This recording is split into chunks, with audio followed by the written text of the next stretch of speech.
My daughter is doing her masters in UK. అయితే she talks very high about అక్కడ national health scheme గురించి NHS గురించి చాలా చెప్తుంటుంది. So when I suddenly got connected to AP's family doctor and this ఆరోగ్యశ్రీలో ఈ Arogya Suraksha and you know ఇవన్నీ చూస్తుంటే that's what I'm also just getting connected. అంటే ప్రతి వ్యక్తికి ప్రతి గ్రామానికి అక్కడ ఒక అనుసంధానంగా ఒక హాస్పిటల్, ఒక డాక్టరు, ఒక ఫ్యామిలీ డాక్టరు, వాళ్ళ డేటాబేస్ అంతా కలెక్ట్ చేసి ఒక రికార్డ్ మెయింటైన్ చేయటము అండ్ స్క్రీనింగ్లు చేయటము, ప్రివెంటివ్ మెడిసిన్కి మెయిన్ ఫోకస్ ఇవ్వటము. Okay, cure anyhow happens, but ముందు అసలు స్క్రీనింగ్లో ఏం జరుగుతుందని తెలిస్తే ఎర్లీ స్టేజెస్లో అరికట్టొచ్చు కదా. Anything, any care can be taken, the medication can be given. That's true. It's an amazing thing ma'am. What is this Jagananna హృదయ రక్ష? ఇదేంటి మ్యామ్? ఈ కొత్తగా ఏదో స్కీమ్ పెట్టారంట, అది స్టార్ట్ అయిందా, అవుతుందా?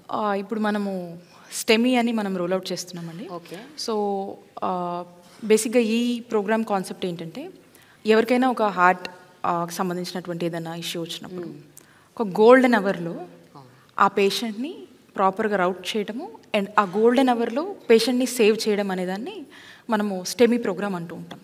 సో దీన్ని మనం రోల్అవుట్ చేస్తున్నాము. ఇప్పటికే కూడా దీనికి సంబంధించినటువంటి పైలట్ ప్రాజెక్ట్స్ని కూడా మనం కంప్లీట్ చేయడం జరిగింది.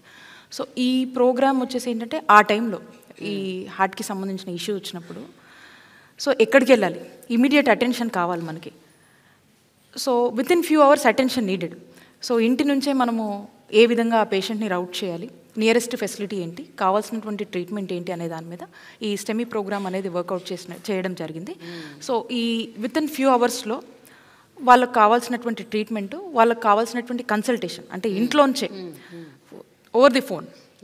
సో మనం ఏ విధమైనటువంటి కన్సల్టేషన్ ఇవ్వగలుగుతాము, ఏ విధంగా వాళ్ళని రౌట్ చేస్తామనే దాని మీద ఈ ప్రోగ్రామ్ డెవలప్ చేయడం జరిగింది. సో పైలట్స్ అన్నింటిలో కూడా ఒక మంచి రిజల్ట్స్ వచ్చినాయి and we're going to launch this in a big bang. But దానికి కూడా దట్స్ అన్ ఎక్స్పెన్సివ్ ట్రీట్మెంట్ కదా మేడం. వెరీ నా మీనింగ్ ఏంటంటే, గోల్డెన్ అవర్లో నువ్వు ఎవరైనా కాపాడాలి అంటే one injection cost 40 to 50,000, right? Of course అండి. థ్రాంబాలిసిస్ అనే ఇంజెక్షన్ ఉంటుంది. So that has to be done right at the nearest facility మనం రౌట్ చేయాలి and that to within few hours జరగాలి. సో దానికోసం మనం అన్ని విధాలుగా కూడా ప్రిపేర్ చేసుకోవాలి. అక్కడ ఉన్నటువంటి నియరెస్ట్ సిహెచ్సి అవ్వచ్చు, ఈ విధంగా వాళ్ళని రౌట్ చేసుకుంటూ ఇమీడియట్ అటెన్షన్ ఇచ్చి అండ్ అవసరమైతే టెలికన్సల్టేషన్ ద్వారా వాళ్ళకి మనం హెల్ప్ చేస్తూ ఇమీడియట్ అటెన్షన్ అని ఇవ్వడం జరుగుతుంది. సో కాబట్టి ఏ విధంగా మనము కాపాడొచ్చు అనే దాని మీద దీన్ని రోల్అవుట్ చేయడం జరిగింది. ఓకే మ్యామ్, ఈ primary health care centres or secondary health care, tertiary health care, ఇలాంటి సెంటర్స్ అండ్ గవర్నమెంట్ హాస్పిటల్స్, వీటి మీద యాక్చువల్గా ఒక 2-3 దశాబ్దాలుగా ఎవరికి మంచి ఒపీనియన్ లేదు. 3 decades బ్యాక్, అంటే మా పేరెంట్స్ కానీ మా అమ్మమ్మలు తాతయ్యలు మీ parents, they use to go to government hospitals. అంటే at least they had some trust. But గత కొంతకాలంగా చూస్తే nobody wants to go to a government hospital. Nobody wants, even the poorest of the poor కూడా వాళ్ళకు ప్రైవేట్ హాస్పిటలే ఎంచుకుంటున్నారు. ఆంధ్రప్రదేశ్కి సంబంధించినంత వరకు ఈ 5 ఏళ్లలో ఎలాంటి సమూలమైన మార్పు తీసుకొచ్చారంటే ఏం చెప్తారు మ్యామ్, ఎస్పెషల్లీ ద గవర్నమెంట్ సెక్టర్లో ఉన్న హాస్పిటల్స్? దీనికి మా ముఖ్యమంత్రి గారు నాడు నేడు అని ఒక కాన్సెప్ట్ని ఆరిజిన్ చేయడం జరిగింది. ఒక వ్యక్తికి జబ్బు చేస్తే వైద్యం అవసరం, మరి ఒక హాస్పిటల్కి జబ్బు చేస్తే నాడు నేడు అవసరం. అది ఈరోజు ఏమన్నా క్యాప్షన్ ఇచ్చారా? అది జగనన్న ప్రభుత్వంలో మనం చూస్తాం. ఓకే. సో ఫస్ట్ మనం ట్రీట్మెంట్ ఇవ్వాలన్నా, మనం ఏం చేయాలన్నా, మనకు కావాల్సినటువంటి మ్యాన్ పవర్ మనకు కావాలి. ఈ వచ్చే హాస్పిటల్స్లో వైద్య సేవలు అందించాలంటే దానికి కావాల్సినటువంటి హ్యూమన్ రిసోర్స్ మొత్తం మనకు కావాలి. 2, ఆ హాస్పిటల్ పరిస్థితి బాగుండాలి. ఆ హాస్పిటల్లో ఇన్ఫ్రాస్ట్రక్చర్ ఫెసిలిటీస్ ఉండాలి.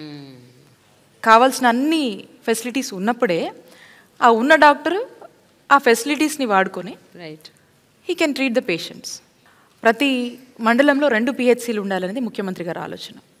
ఆ పిహెచ్సిలు and at the same time community health centres, area hospitals, district hospitals, teaching hospitals, అంటే ప్రైమరీ హెల్త్ కేర్ నుంచి టెరిషరీ కేర్ వరకు కూడా ఈ నాడు నేడులో పూర్తి స్థాయిలో మనము ఈ హాస్పిటల్స్ అన్నిటిని కూడా ఉన్నటువంటి వాటిని రీవ్యాంప్ చేసి వాటిని అన్నిటి కూడా వాటి రూపురేఖలన్నీ మార్చి చక్కగా వాటిని మళ్ళా అభివృద్ధి చేసుకోవటము and at the same time కొత్త ఫెసిలిటీస్ని ఇంట్రడ్యూస్ చేయడము అండ్ వీటన్ని స్టాండర్డ్స్ని కూడా ఒక సిస్టమైజ్డ్గా చేసి వీటికి స్టాండర్డ్స్ అని చెప్పి ఆ స్టాండర్డ్స్ మెయింటైన్ చేసి అండ్ ఆ ఇన్ఫ్రాస్ట్రక్చర్స్ ఫెసిలిటీస్ అన్నీ కూడా మనం మెయింటైన్ చేసి దానికి కావాల్సినటువంటి రిసోర్సెస్ని మనం మెయింటైన్ చేసి ఈరోజు మీరు అన్నారు ఇందాక ప్రభుత్వ హాస్పిటల్కి రావాలంటేనే అని మీరు చెప్పారు.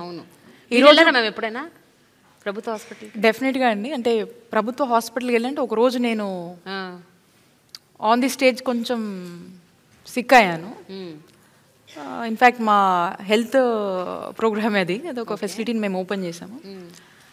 బట్ ఏదో చిన్న డిహైడ్రేషన్ లాగా అనిపిస్తే మా డిఎంహెచ్ అందరూ ఉన్నారు మా డిపార్ట్మెంటే. సో ఇమీడియట్గా మా డాక్టర్లే అటెండ్ అయ్యి ఇమీడియట్గా అక్కడే ఆ పక్కన ప్లేస్లో నన్ను చూడటం జరిగింది అండ్ ఇమీడియట్గా ఐ వాజ్ రికవర్డ్. ఓకే.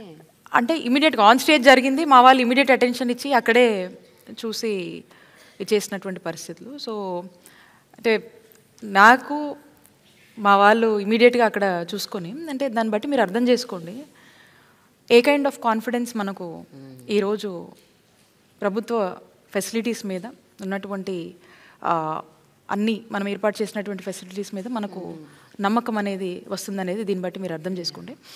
అంటే మీరు గతంలో చూసినట్టయితే ఒక గవర్నమెంట్ హాస్పిటల్కి వెళ్తే అసలు వెళ్తే డాక్టర్ ఉంటారా లేదా అనేది మనకు తెలియదు. పోయినా ఆ డాక్టర్ ఉన్నా అక్కడ ఫెసిలిటీస్ ఉండేవి కాదు, మందులు ఉండవు, టెస్టింగ్ చేసే ఇవి ఉండవు. సో దేనికైనా కూడా మళ్ళీ వాళ్ళు ప్రైవేట్ మొహం చూడాల్సినటువంటి పరిస్థితి కదా ప్రభుత్వంలో టీడీపీ హయాంలో నెలకొంది. ఇప్పుడు మనం చూసినట్టయితే ఈరోజు వాళ్ళందరికీ తెలుసు, రాష్ట్ర ప్రజలందరికీ కూడా తెలుసు డాక్టర్ ఏ టైంకి ఉంటాడు, ఎప్పటిదాకా ఉంటాడు, అక్కడికి వెళ్తే ఏం మందులు ఇస్తారు, అక్కడ ఏమేమి టెస్టులు చేస్తారు.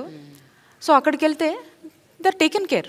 సో కాబట్టి వాళ్ళకు ఒక ట్రస్ట్ అనేది ఈరోజు జగనన్న పాలన మీద, జగనన్న ప్రభుత్వం మీద ఈరోజు ఏర్పడింది. ఎందుకంటే హాస్పిటల్స్లో వాళ్ళ ఫంక్షనింగ్ అనేది ఆల్రెడీ దే హ్యావ్ సీన్.